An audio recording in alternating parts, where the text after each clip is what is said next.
Oh man, what a class. Like, I'm soaked. Thank you for a good class, coach. You're welcome.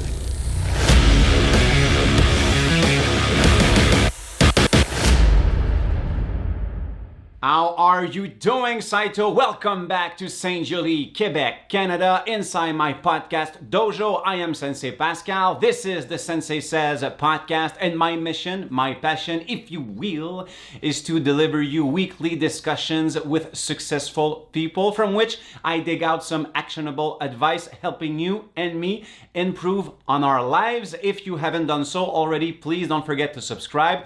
Hit the bell so you get notified as soon as I post new content. Like button is also a great thing to hit right now, and share to a friend. First things first, I would like to thank you for the support, because last week's episode was my most downloaded so far, so a huge thank you. I think that Patrick Sweeney, aka the Fear Guru's message was very well received, and how to deal with fear is a common theme for each and every one of us. So if you haven't watched or listened to this very insightful and eye-opening episode, you can do that right now in the archives. Now on to my guest this week, the one and only Jesse Bruce, lead coach at One Academy, the training facility that the most inspired me to open my own here, Spartan Fit in Saint-Julie, Quebec, Canada. A truly inspirational life story, and we're talking about how to succeed in life and also in business. What I read about, you came from like a poor community in which like negative influences were like a daily thing. So where do you go from there to being the main executioner of One Academy and kicking my butt this morning? I wouldn't say I'm from like a poor negative community. I was, always from a regular community. I was the negative influence. I was a troublemaker growing up as much as I struggled, and I pretty much, I got I created the community. I was the bad influence, but it's easy. My past and everything I struggled with and went through is basically what led me to this. For me, I know what it's like to live a negative lifestyle, to struggle with many things, just many things, and it's fueled me, and it's led me to where I am today, because I want to create that positive place for people to come, have a positive support system, friends around, people pushing you. I know firsthand how life-changing that can be, and getting that feeling of conquering something hard, whether it's one of our classes or a mountain, an obstacle course, a race, a 5K, a marathon, whatever, right? So that's basically what's been fueling me for the past 10 plus years. What I found super inspiring is that you say you went from troublemaker to like opening your own gym. How do you get from troublemaker to, is there a flash that pushed you to like just going to university and graduating, getting your bachelor's degree? Yeah. Like, that's a huge step, and it's not a story that you hear daily. Or is there something that happened that in your story that made you go that path instead of going the troublemaking way that you say you were going into?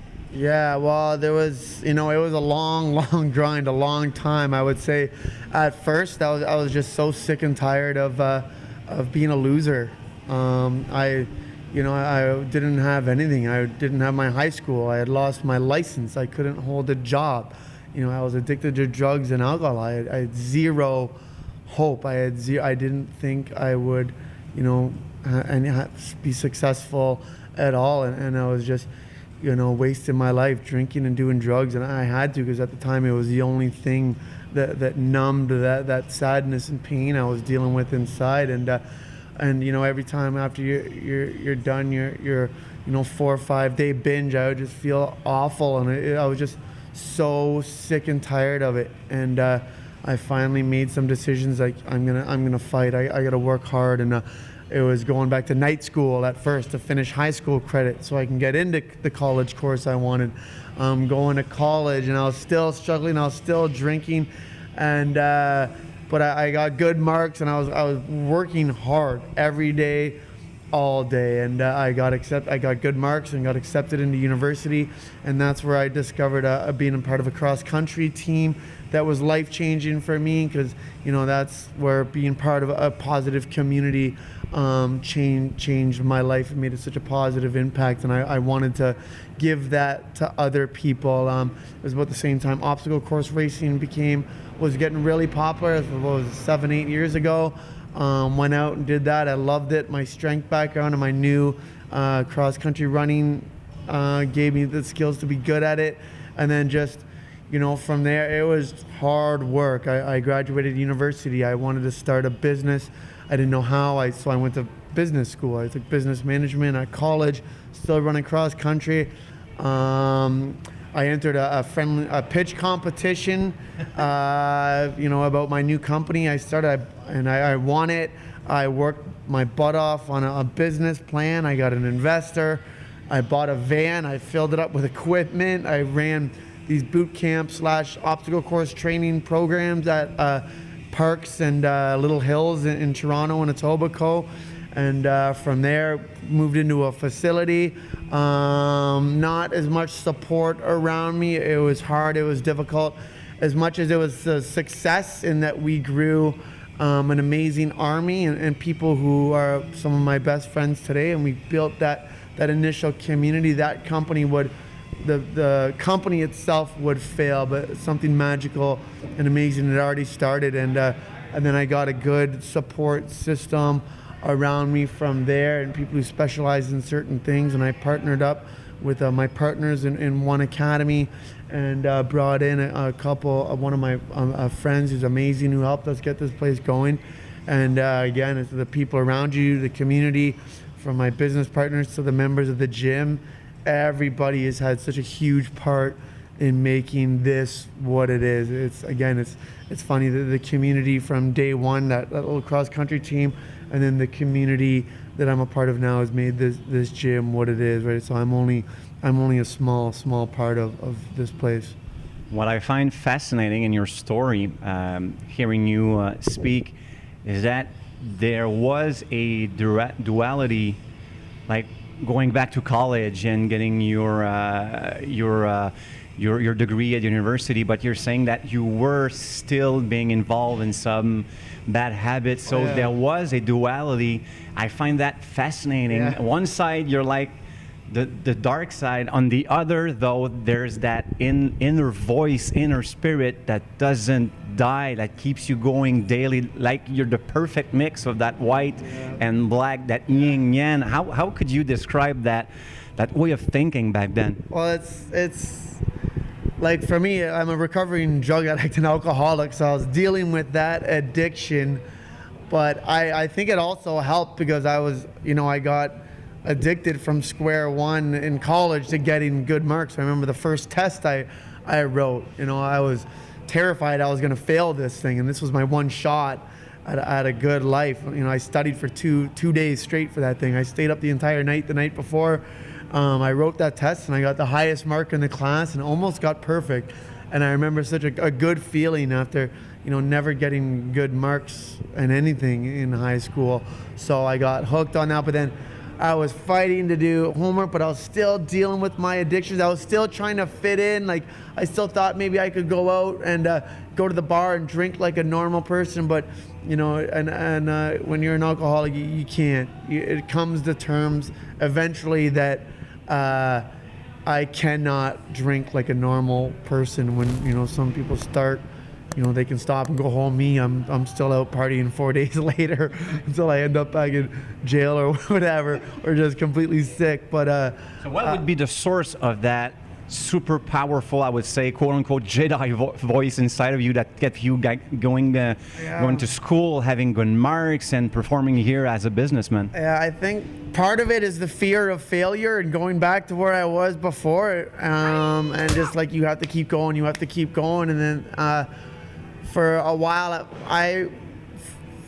for so long, and obviously still believe that I could really help people, that I can make an impact in someone's life. I really struggled a lot my whole life, with really dark, bad depression, and I know what it's like to go through that and the darkness and the pain that comes with that. And I felt and believed that I could make a difference in someone's life, and that if we create this, like, we could really help people. And that's what fueled me from the start. And another, wanting to do it for my family who I put through hell, and just the belief that I did it and could do it, and just filled with that drive. I think, from wasting my whole life to getting there, I was like, just wanting to do it so bad.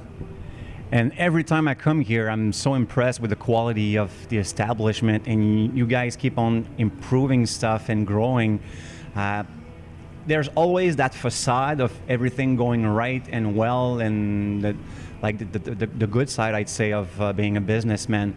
What were the hardships opening this place, and at what point did you come close to quitting? What were maybe the main hardships or deals that you came across opening One Academy? Yeah.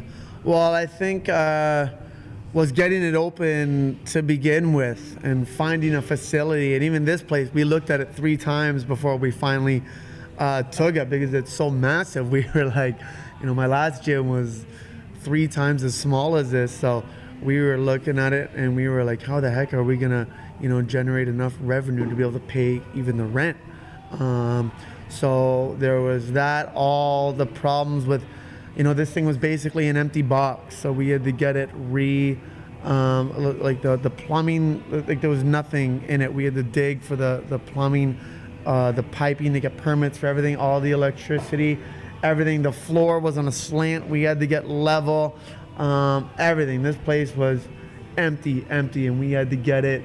And everything was taking so long to build. And we had our existing community, and these guys are out, at playgrounds, local playgrounds, doing their workouts and running hills and stuff, and not having a home. So for me, I was mentally losing it, because I had a home for them, and I lost it, and it was hard for me to go through it and watch and lose something so that was important to a lot of people. So I was losing my mind. My partners and my team could attest to that. But just getting it going, and then once we got going, we opened up that first room, and then it's just been, I wouldn't say like hardship since then. There's never been a point where we thought we were going to throw in the towel. We always knew that this place would be successful, and it blew up right away. I think the existing community we already had, and the atmosphere created by the members, and then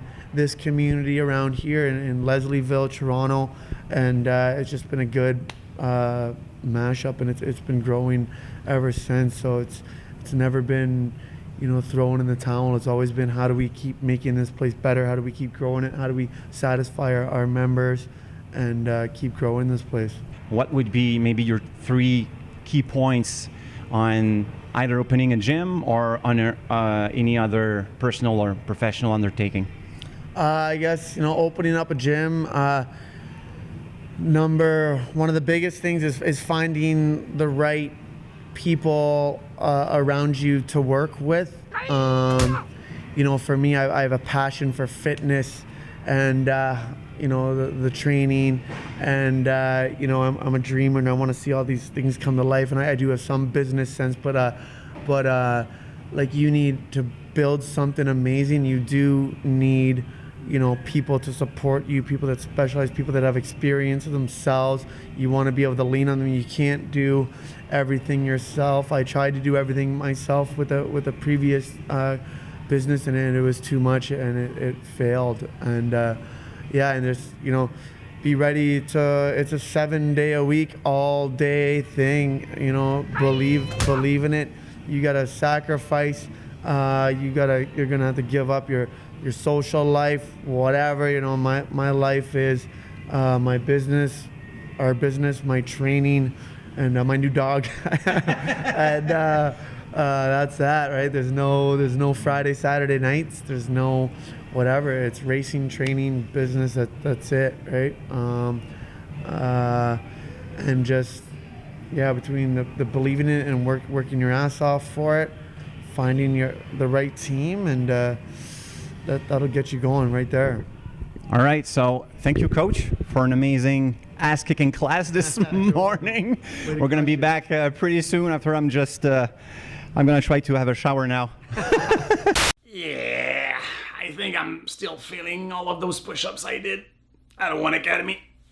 But still, awesome workout. Thank you, JC, for the time. And if there's something that I always do each and every time I'm in TO, one, I try to attend a Blue Jays baseball game, and two, for sure, I am training at One Academy, my favorite gym on all of this earth, maybe except my own, Spartan Fit at St. Julie. And thank you again for the awesome inspiration you gave me as a businessman and as a fitness coach, and also as a human being. Speaking of which, we'll revisit what we've learned from Jesse today. So number one, feed on the fear of failure. So the emotions you're feeling inside, and fear is amongst one of the most powerful emotions that we have. So with a powerful tool, say like a katana is a powerful sword, so you can either hurt yourself with it or learn progressively to exploit it as a very potent weapon, a tool to your own success. So fear is an example of that very statement. If you use fear properly, that might become your best ally at not failing. That extra motivation when you get tired at 11 p.m. or it's 1 a.m. and the work ain't done, that fear of failure will be that extra boost. Feed on these emotions, learn how to identify them, and I would suggest going back to last week's episode with Patrick Sweeney, who's a expert on all things fear, and also his book, Fear as Fuel. There you go. The title itself will tell you everything. Numero dos, surround yourself with the right people. And I have to be honest, when Jesse said that, I felt like somebody slapped me in the face, because that's one lesson I really have to apply to myself. And throughout my years as an entrepreneur, I can humbly say that I am a serial entrepreneur. I've done projects my whole life, starting at 17. I've done a whole bunch of different kind of businesses, from pro wrestling, yeah, I said pro wrestling, to entertainment, to radio, to podcasting, to fitness, to karate, school, and everything in between. So, and I've always relied only on myself for a plurality of reasons, but that might not have been the best strategy. And I think that's at the basis of many of my failures, to be quite honest. So when Jesse said that, that got into my head and it's not getting out. So I really agree with him. Surround yourself with the right people. And the same goes for your personal life. If you don't have the right people around you who support your objectives, your goals, whether it be I want to quit smoking, or I want to run my first 5K, or I got this crazy plan, I want to leave my work, take a sabbatical and go around the world. If you don't have people pushing you to realize your dreams, maybe it's time to reconsider your surroundings. And the same goes for businesses. I think the really good piece of advice I got from Jesse Bruce is to find the people that will complement your expertise. Bet on your passions, on your strength, but try to find people that have similar strength but in other dimensions, and as a team, then the project becomes rock solid. Number 3, the most important one, take notes. Be ready to hustle. And I cannot stress that enough. That's the only harsh truth about being an entrepreneur, about starting your own business. It's gonna be 24/7. I would like to tell you it's gonna be butterflies and rainbows and pretty birds. It's not gonna be that. You have to be passionate about the thing you're going to take on. If you're not, I'm sorry to tell you that, but with all of these years behind me as an entrepreneur, you will fail. I'd like to be the one that says, no, go get them, champ. No, that won't happen. You will fail. If you're not passionate about what you're trying to accomplish, the pressure will get to you, the work hours will get to you, the negative will get to you. So be sure you're ready to sacrifice having leisure time. What's that? Leisure time, you said? There's none of that. I'm kind of exaggerating just a bit for the sake of the entertainment here, but it really is a 24/7 hustle. There's plenty of good sides to that. Don't get me wrong. That's why I'm doing that. That's why I'm doing that for the past 20 plus years. There's plenty of good sides to that.